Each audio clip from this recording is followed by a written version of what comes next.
It's time to reimagine spiritual emergence. For far too long, our culture has pathologized and stigmatized spiritual experiences that fall outside the understanding of modern medical science. In order to heal ourselves individually and collectively, we must create space for a new kind of conversation that celebrates the transcendent in all its forms. That's from my guest today, Dr. Katrina Michelle, her website, thecuriousspirit.org. Today, of course, we're going to be speaking about spiritual awakening, spiritual emergence, and Katrina's incredible contributions to this field. And there's so much for us to unpack here. So thank you so much for joining us today, Katrina. I'm really excited for where our conversation is going to go. Me too, Brent. Thank you so much for having me. Looking forward to chatting with you. Oh, it's my pleasure. It's my pleasure. So I'll introduce a little bit of your background to our audience here. Katrina's got her master's degree in social work with an emphasis on spiritual development within higher education. She has a PhD in psychology, having done her dissertation on exploring resistance to spiritual emergence. She's worked as the executive director of the American Center for the Integration of Spiritually Transformative Experiences, also known as ASSIST. She's the director of harm reduction for the Multidisciplinary Association for Psychedelic Studies, also known as MAPS, at the Zendo Project. She's worked as part of the faculty at Columbia, NYU, Fordham, and the Institute of the Development of Human Arts. She's the co-founder of When Lightning Strikes, a community and upcoming film dedicated to exploring spiritual emergence and Kundalini awakening. Currently, Katrina offers coaching, mentorship, supervision, psychotherapy, psychedelic integration support, and psycho-spiritual safety and ethics training, along with Elizabeth Sabet. So all the links to Katrina's work will be in the description, thecuriousspirit.org. But let's dive in here to find out more about your journey. So Katrina, you've done so much, it's quite the list of accomplishments and contributions that I just went through. I'm sure there's so much that we can unpack, and we'll see what we can cover in our brief conversation today. So maybe we can begin by hearing about your spiritual journey. How did you come to have such a long resume, such a long spiritually oriented resume, if you will? What was your spiritual emergence and awakening process like? Yeah, good question.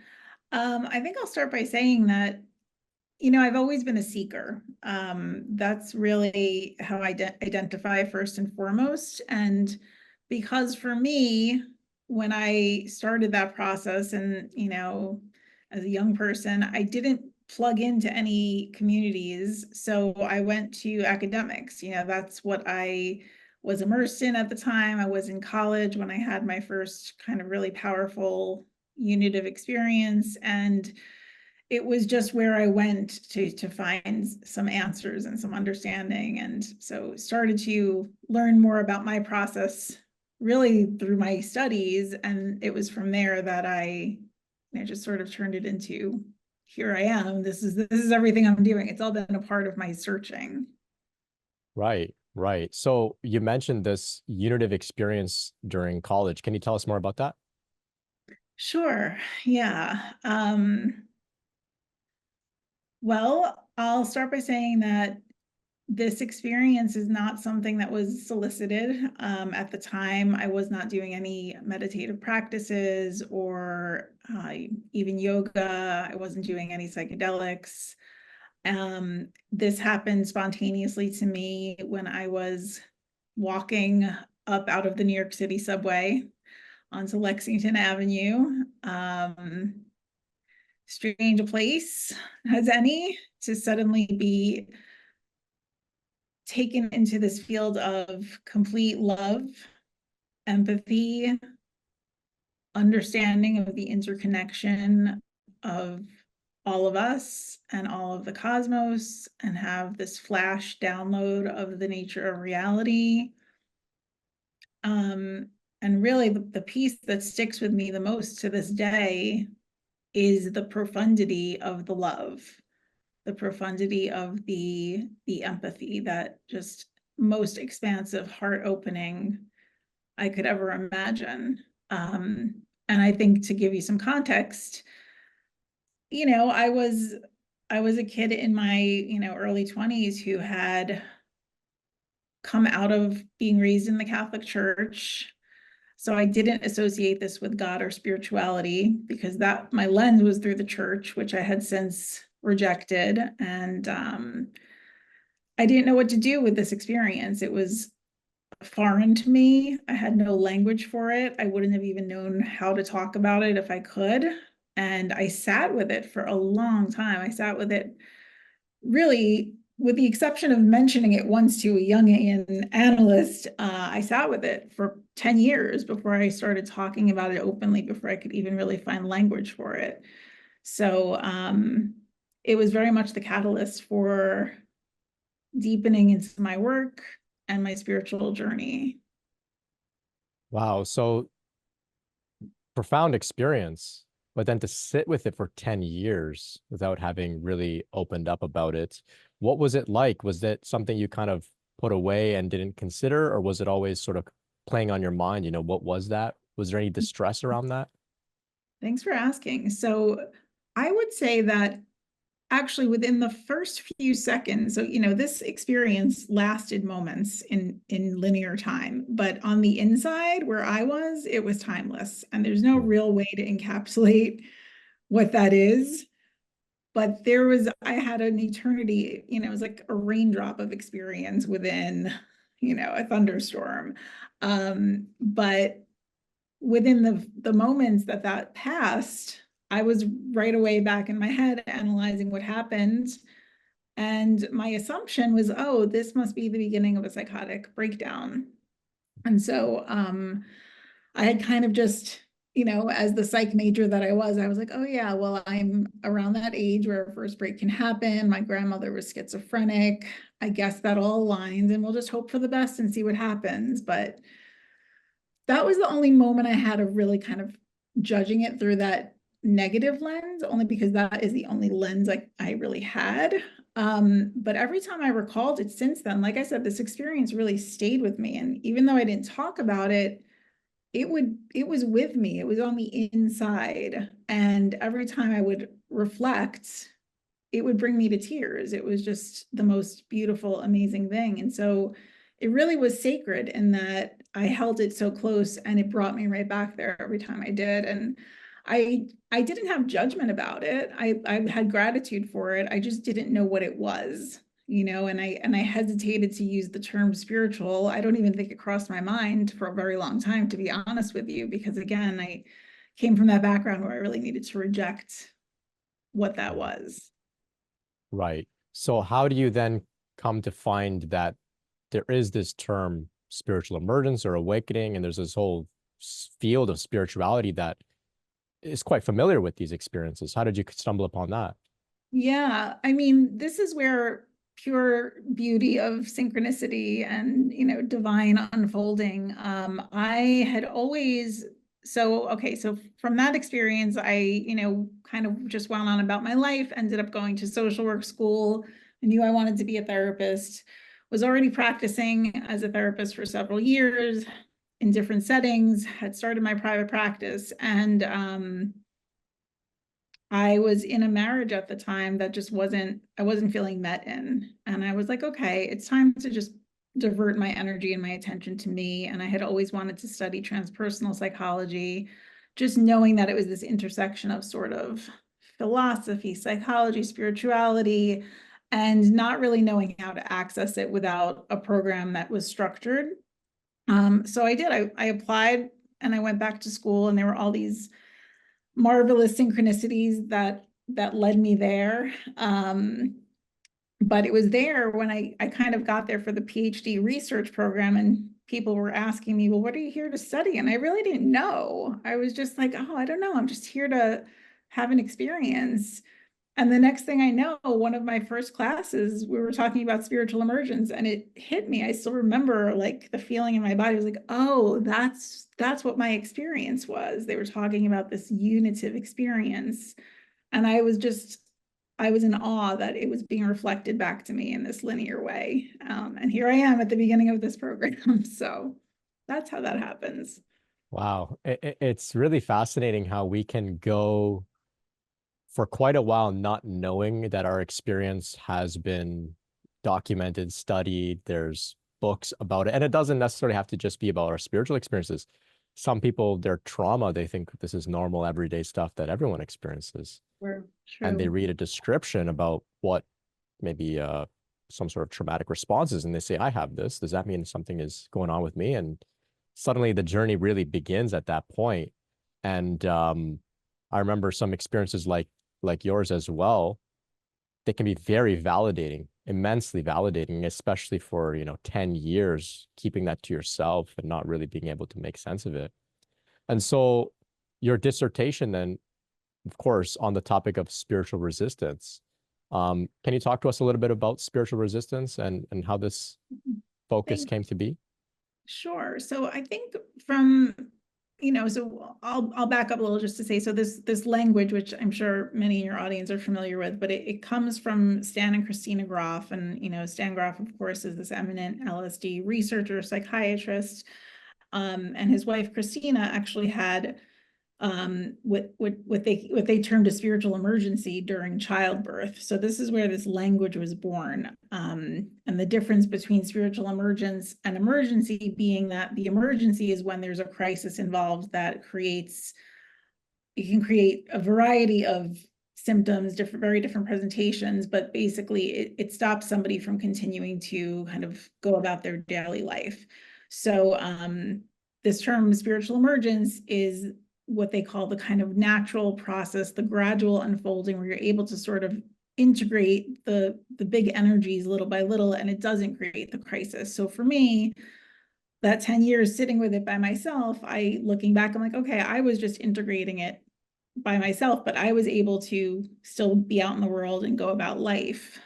Some people aren't that fortunate. Some people's experiences, as of course are so intense it rocks them to the core and is completely debilitating.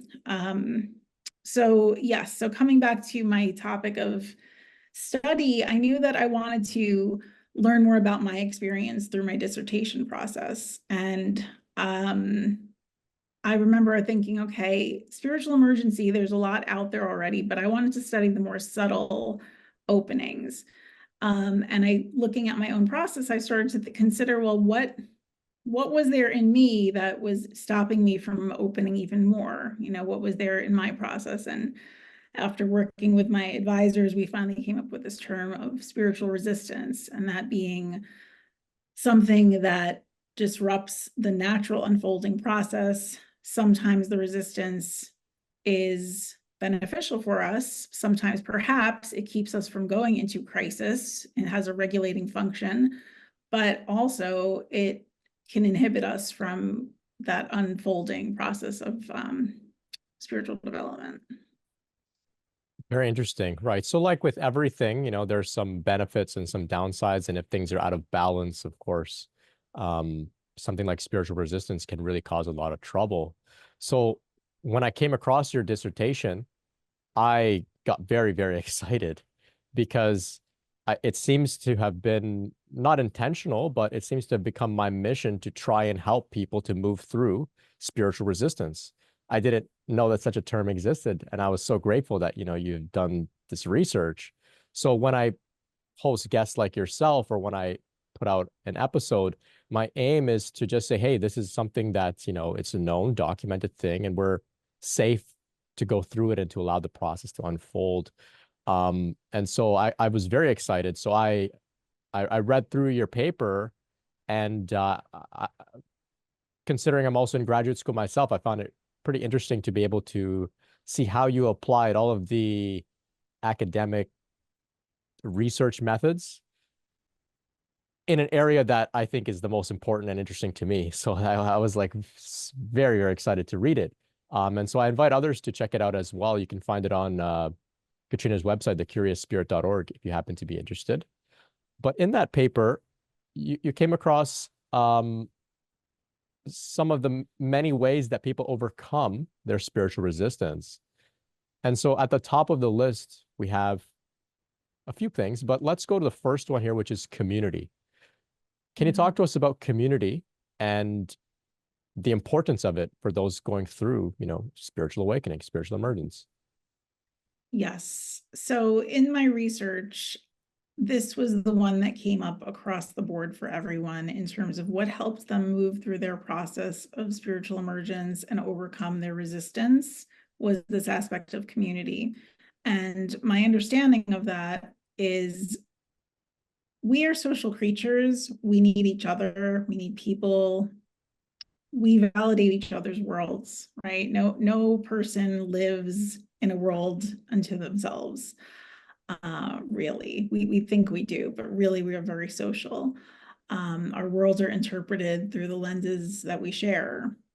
And the finding of community when you're going through a process like this has the ability to validate, normalize, support, and really give people hope and understanding of their process.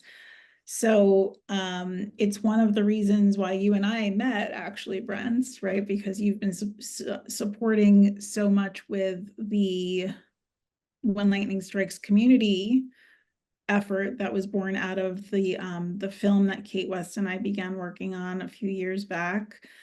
And this element of community is really where, in a lot of ways we stopped the film for many reasons, finances being at the top of the list, needing to be able to fund a project like that, but also just Kate really recognizing what she needed the most was community. What people in this process need the most is community, and that the best way to spend her energy was to spend it developing a place for people to be supported and held and validated. So yeah, and I still think, even for people who are not necessarily in a spiritual emergence process or a process of resistance or themselves even identifying as spiritual at all, I think we're all seeking community. I think it's why people are drawn to bars or to sports or to church.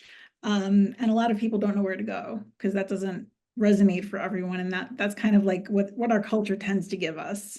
So Right, right. And I think about the importance of community and my own journey, and it was everything. And conversely, the worst moments of my journey were not related specifically to what was happening inside of me. It was when I was dismissed, labeled, rejected. So it has the opposite effect as well to be without community. And so organizations like When Lightning Strikes um, are just so invaluable. And sometimes it's not even about the information that we're exchanging, tips, techniques, modalities, not so much about that. It's just about saying, hey, yeah, you're not crazy, right? You're not crazy. And this was also something that I got out of your course along with Elizabeth Sabat, which was psychospiritual safety and ethics training. Being in a community with other people talking about some pretty far out things, but yeah, nobody was, presenting as if it's super far out. yeah, It yeah. was just very, very validating and powerful. Thank you for reflecting that. Yeah, it's funny. Sometimes I realize my world has become something of a bubble where I just don't even second guess how I speak anymore. And I think I'm very fortunate since I started, school back in 2012, studying this stuff. The population, the culture has caught up a bit, so we have a little bit of permission as a social norm. Of course, there are some places we really still can't go, especially depending who you're talking to, right? Depending on the branch of academia or medicine someone might be in, you have to tread lightly. But yeah, I appreciate that. And that's really what we want to do. It's like we can't ignore that this stuff is happening. And even if you don't necessarily buy it personally yourself in your lens, it doesn't take away from the fact that there's phenomena that people are having personal experience with that as helping professionals in the field or even as peers, we need to be able to hold and validate and understand. So it's important to talk about it. Right. So I'm thinking about how you shared that synchronicity was a driving force on your journey. I imagine it continues to be for Yeah. myself as well. It seems that this community I've created as well as what I know about when lightning strikes, it wasn't that any of us sat down and said, you know what, we must create a community. It was Right. something that came through us, right? Yes, exactly. Yeah, Yeah. through synchronicity. Um, so to me, that suggests that there's some big shifts happening on the planet and some intelligence orchestrating these shifts. Can you comment a little bit about that and how it affects your work? Mm, what a wonderful way to put that. Yeah, so I tend to think about it as the tipping point. You know, it's like the more people that have these experiences, the more people who are met with a sympathetic ear, with a container, with language, with a path through to the other side of, like I say, a challenging experience, the more the culture starts to shift. And that just happens naturally. Like we're all cells affecting one another. And so now, you know, part of what I think is really wonderful about whatever your opinions are on psychedelic research that's happening in the mainstream, it's exposing more and more people to such experiences. And because we now have language that we're using in the psychedelic research, people who are having these more organic experiences of spiritual emergence and emergency without the aid of substances, I think are having a chance to be validated and for things to become normalized. And so, yeah, the culture is shifting, and I think it's shifting rapidly, and it feels like very much it's accelerating in that direction. So it's vital because of that that we really know how to hold each other. Mhm. So talk to us a little bit about your work with psychedelics. So you've done some, you were the director of harm reduction for MAPS. Can you talk to us about harm reduction within a psychedelic context? Sure. So yeah, my role there was to support harm reduction through the Zendo project, which was the project that was with MAPS at the time. It's now its own 501(c)(3). And it was really about making sure that people who were choosing to use substances knew how to do it in a way that was safe.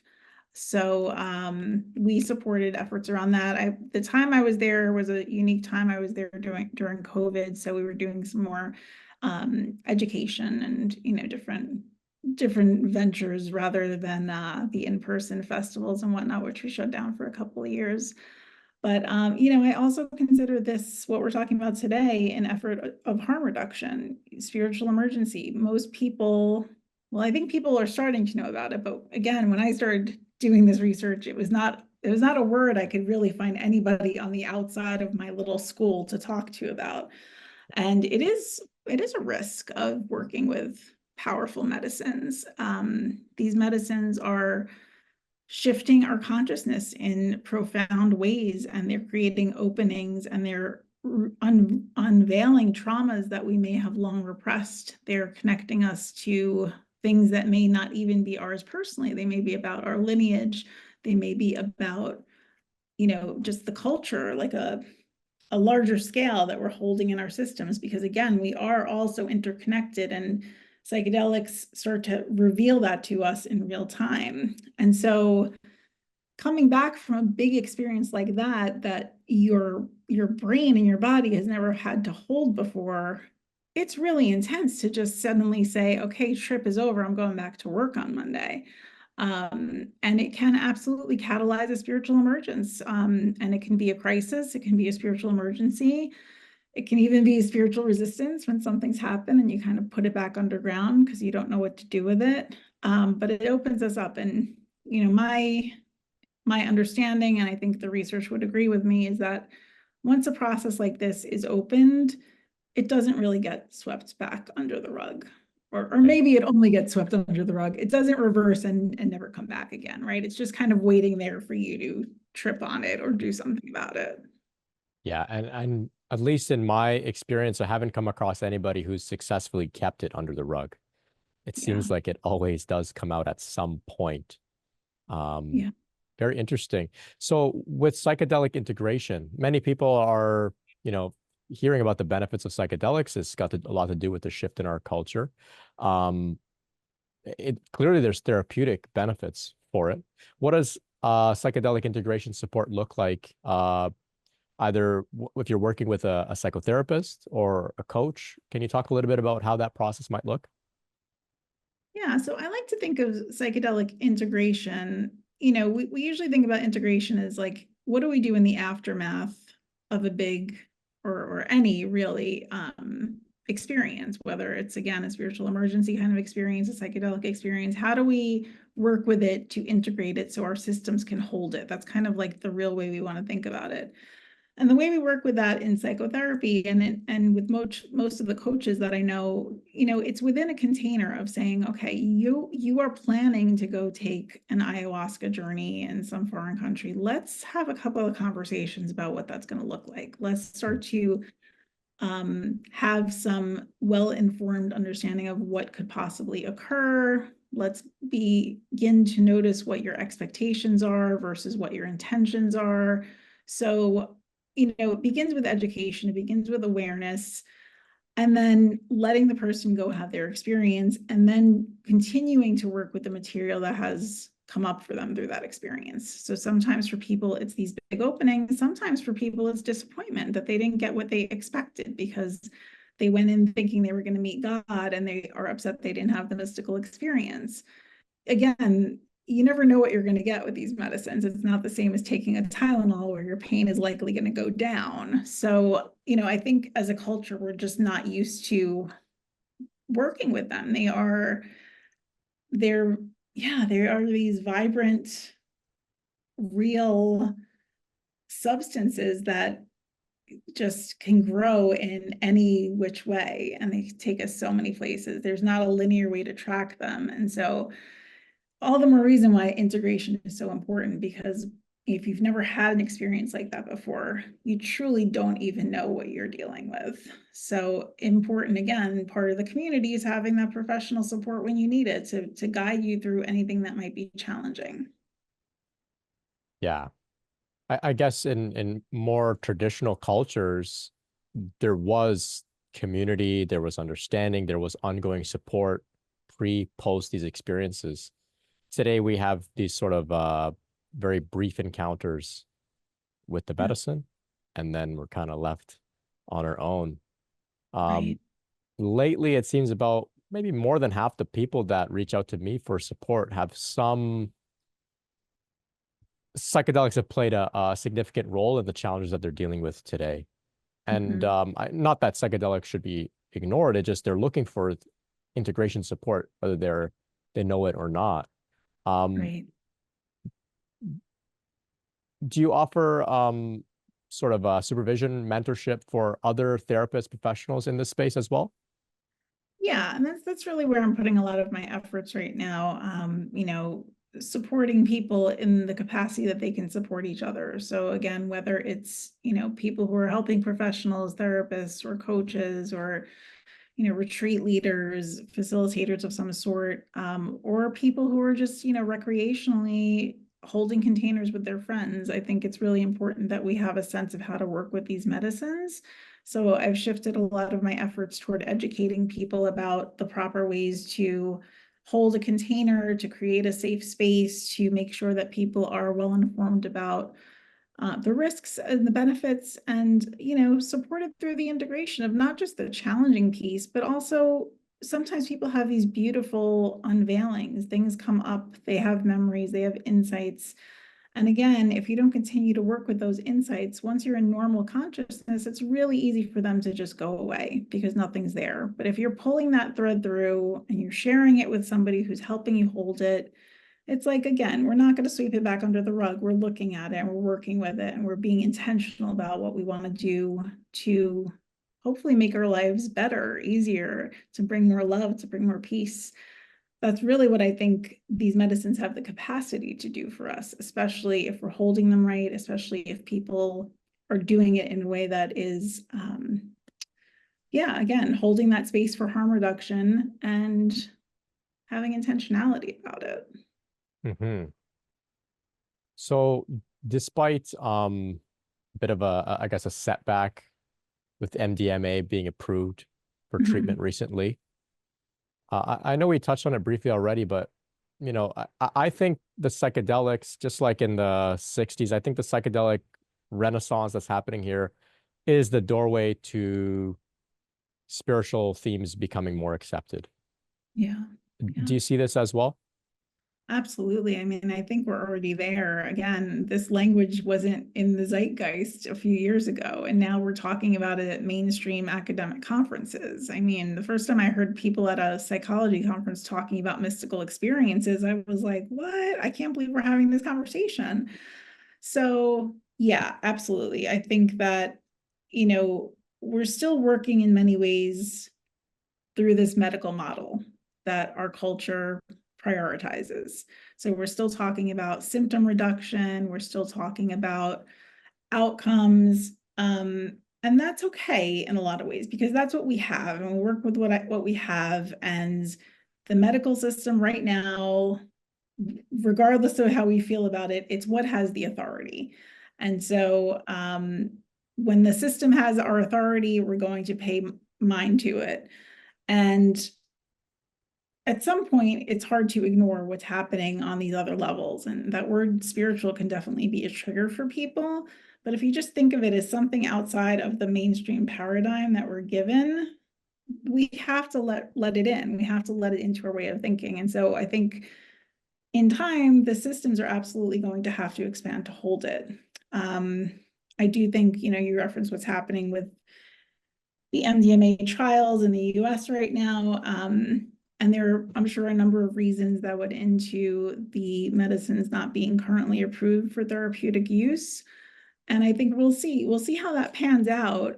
The trouble is fitting it into the narrow system, right? The trouble is recognizing that the benefits don't just come from the substance itself. Again, using that Tylenol analogy, it comes from the container. It comes from how we hold people, how we prepare people, how we support them in the aftermath of their experiences. It comes very much from the community. It does come from how we can go home and talk about it to our families and live it in our world and embody it in our jobs. And it's not something that the FDA is used to approaching, right? We're talking about whole person transformation. We're not just talking about linearity. And yeah, it's great when there's symptom reduction, and there's a lot that goes into that. So we're going to need to shift our paradigms. Mm-hmm. It sounds like we're going to need to shift our paradigm towards a more holistic one, Right. right? Because we can't do any of this in a vacuum. Like the number one thing on your paper here was community, which is human relationships, right? And this, I imagine, is also the most important thing when processing any difficulty in life, trauma, even community, right?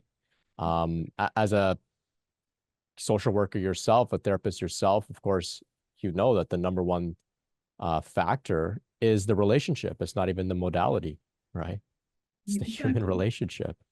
Yeah. So it seems like we've got a long way to go in terms of our medical model, but there's so much happening that maybe we will see some significant shifts.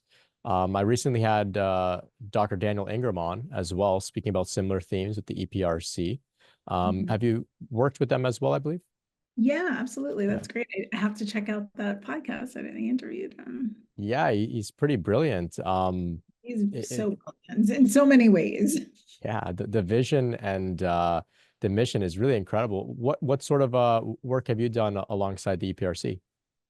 So the work I'm involved with the EPRC is the Challenging Psychedelic Experiences project, and they supported us with funding to basically go in and speak with people to get a better understanding about what the challenges are associated with their psychedelic use. And of course, they were reporting back on experiences that happened within the past decade. And all different experiences. So we're not talking about experiences in controlled environments. We're talking very much about mostly recreational experiences, polysubstance use, people sometimes not even knowing how much they took. And I think first and foremost, most of them not really having a safe container, which, also comes back to community, knowing how to support each other in these experiences. But yeah, the EPRC is a really great organization, and I feel really proud to see the way they're growing and the interest, because there are they're a collective basically of aligned professionals like ourselves who are interested in exploring these themes and putting the science behind it to, build evidence-based understanding. Yeah. And that's the Emergent Phenomena Research Consortium, the EPRC. Fascinating experience, contributions there.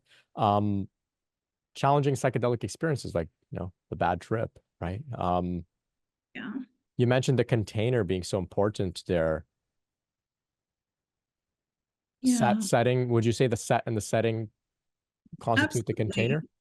Yeah, the setting, so, meaning the way that somebody approaches an experience, what's happening in their life at the moment. Are they going through significant trauma right now? Are they in a, abusive situation at home? Did they just have a significant loss? How broken open are they already before they go into using substances that are going to open things up even more? Or are they pretty grounded? Are they pretty integrated? If you go in there and you just had a fight with your girlfriend, you are possibly going to re-experience that in your journey.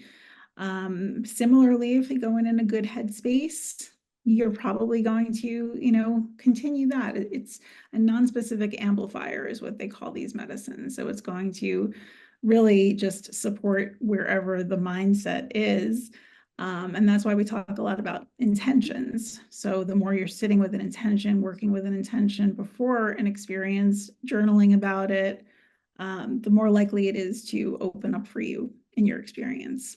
And then, yeah, the setting, including, is it a place that you feel safe? Is it a place that has environmental triggers? Are there perhaps old memories in that space that, have a negative trigger for you? Who's there? Is it noisy? Is it quiet? What's the music like? Is there nature?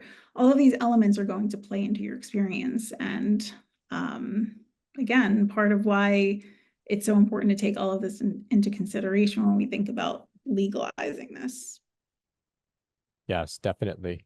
Definitely. The setting, the container, all so important. I was recently speaking to someone who had a recreational trip, ended up, needing some help. And the police came to help, but they ended up laughing at them, saying, "Don't worry, you're just on mushrooms, it'll be okay," and laughing, right? And so Yeah.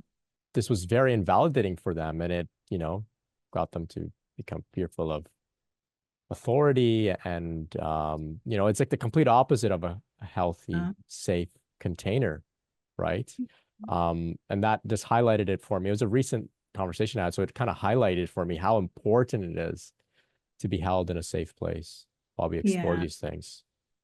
Yeah. absolutely. Yeah, and to educate like first responders. That's one of the initiatives that MAPS is working on is, educating first responders about how to support people in a psychedelic crisis or spirituality, mental health crisis, right? They're very similar, because you have an impact that you're not aware of. Yeah. Yeah. So, Katrina, talk to us about how people can connect with you and what you have going on lately to offer. Sure. Yeah. Well, the best way to find me is probably my website, thecuriousspirit.org. You can also look up drkatrinamichelle.com. They both go to the same place. Um, and let's see, what do I have going on? Well, we're running our psychospiritual safety and ethics course with Elizabeth Sabet again. Elizabeth is an honorary intertribal medicine woman, and she really supports us in understanding the energetics of what's happening when we go on a journey or when we support someone on a journey. So I'm excited to be doing that with her again. That's starting up in September. There will be recordings for that. And then I'm also offering this mentorship, which is an ongoing opportunity to work with me for, I say 9 months. It might go a little bit longer because I'm finding that people are really needing the extra time. But it's basically a deep dive where we're doing one-on-one sessions a couple of times a month. We're having an opportunity to share a retreat space together, to share medicine space if that's appropriate, and to really get an inside understanding of who you are in terms of your own self as a seeker, as a healer, and what you're going to bring to the people you work with, because I really believe that we cannot separate our journeys from those of the people that we support. So the more work we do on ourselves, the deeper we're willing to go, the more we can hold for the people that we are tending to. So something I really feel passionate about. And of course, we also talk about some of the challenges and the ins and outs of building a business, making sure that it's legal, that it's ethical. And yeah, that's something I'm really appreciative that I have an opportunity to do right now. And yeah, there's some other things coming up. We have an in-person retreat with Elizabeth in Woodstock in October. And there are always more things coming. So the best thing to do if you want to stay connected is to check out the website, get on my mailing list, and I will update as things come about. Fantastic. So I'll throw in there that I recently interviewed Elizabeth Sabet as well. She's brilliant, brilliant. And correct me if I'm wrong, the Psychospiritual Safety and Ethics training course also has continuing education credits. It does, yeah. Thanks for noting that. Yeah, we were able to get 9 credits this year for our 6-week class, hour and a half on Zoom each week. So yeah, for people who are able to attend live, they can get continuing ed credits. And then once we make this class available as an evergreen, we'll also be offering credits for that as well. Incredible, incredible. Katrina, thank you so much for all of your great work in this space. If I can speak on behalf of the entire community, thank you. You've done a lot for us, and it seems like that's continuing. So thank you so much, and for joining me today to speak a bit about some of the themes of your journey and your work. I really appreciate it. Thank you, Brennan. Likewise, I really, really love the work you're doing in the world, the way you're helping the message get out there. And I'm so grateful that you're being a voice for us. So thank you. Oh, you're so welcome. It's my pleasure. And to our audience, thank you so much for tuning in today. Till next time, much love and peace.